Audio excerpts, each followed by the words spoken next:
again to the Freedom Association for hosting another terrific event, and also to Ruth for chairing. And it's a great pleasure to follow two such brilliant contributions. I feel a bit lightly because I don't have a book or an organisation to plug. But I spent 6 years at the Foreign Office, cavorting with the enemy, as Ruth said earlier. And I will never forget, as a diplomat posted to Europe in The Hague, hearing the Australian and Japanese colleagues that I work with say to me that they just didn't understand the amount of time we all consumed in the EU on inward navel-gazing conversations about ourselves and the sheer vanity of it all.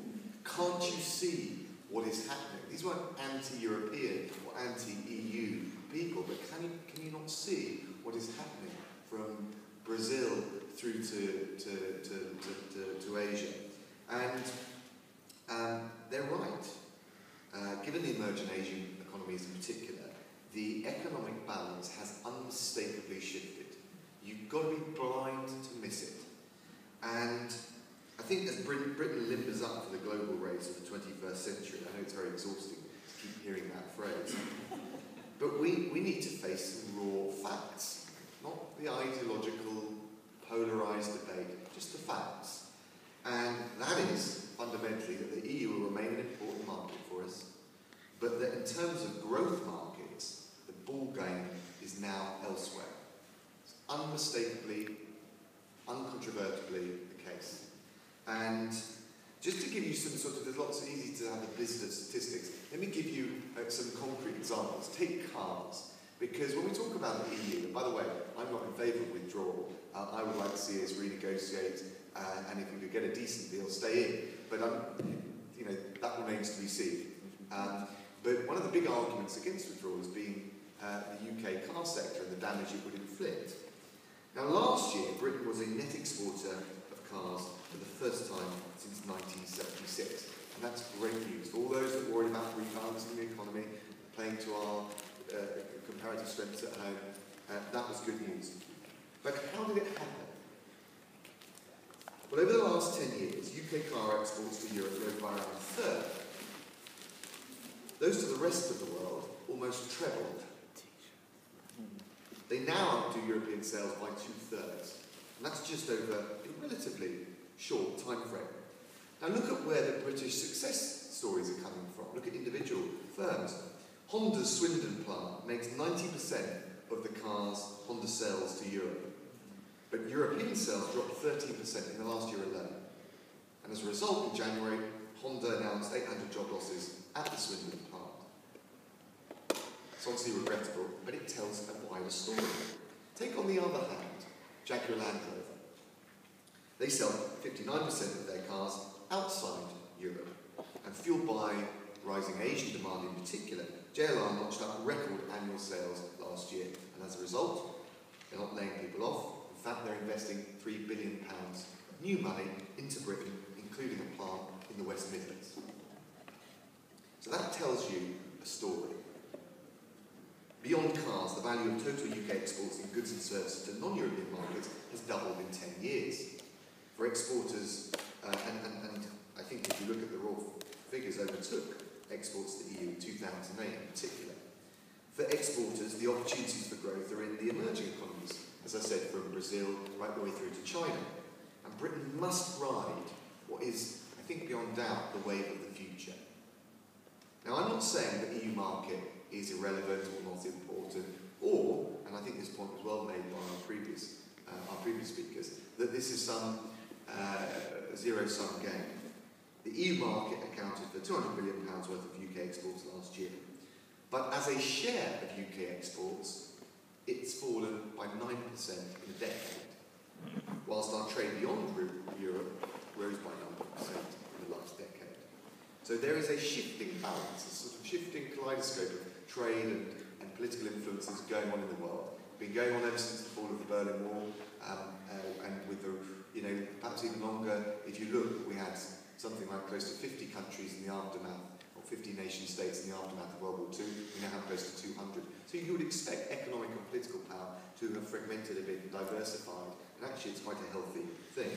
But what are the political implications for us here in Britain with this new economic world order? Well, as I said, I'd like to see the UK renegotiate better terms of membership of the EU, less of the red tape stifling small businesses, startups and exporters. I'd like to see us claw back some freedom to negotiate our own free trade agreements. I think that would be important for reasons like I want to.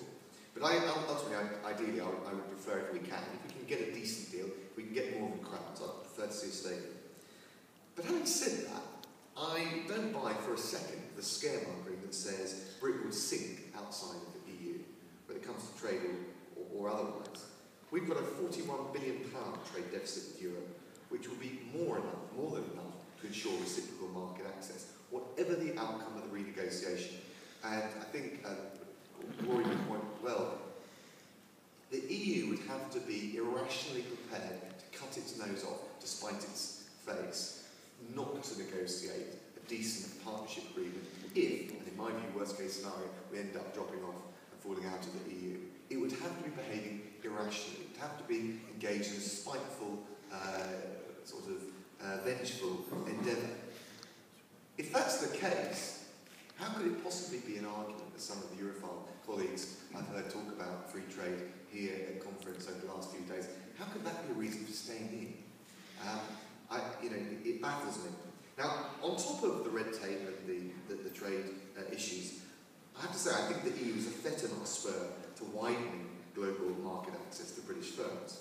Now, some say, and it's an interesting argument, that the EU has more clout when it negotiates free trade agreements because it's a big bloc, it's got more leverage, it's got more muscle, it's listened to. How many times have we heard that? Who do they listen to in Delhi or Beijing? It's the EU because it's so big.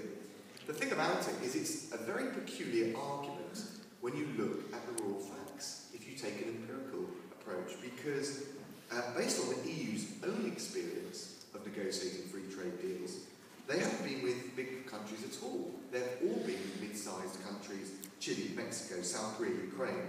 Still nothing with Japan or the US. And in fact, the most recent EU FTA has been with Singapore.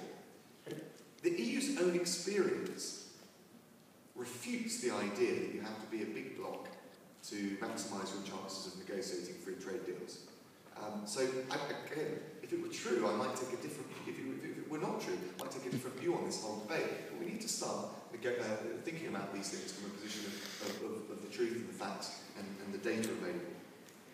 Now, more fundamentally, actually, I think the reason why the EU is, in at least some respects, a fetter on British free trade is because the EU is diluted by so many special interests. We know the stifling farm subsidies that the French protect with Gallic vigour, but there's also the ludicrous cultural quotas on radio and television airtime.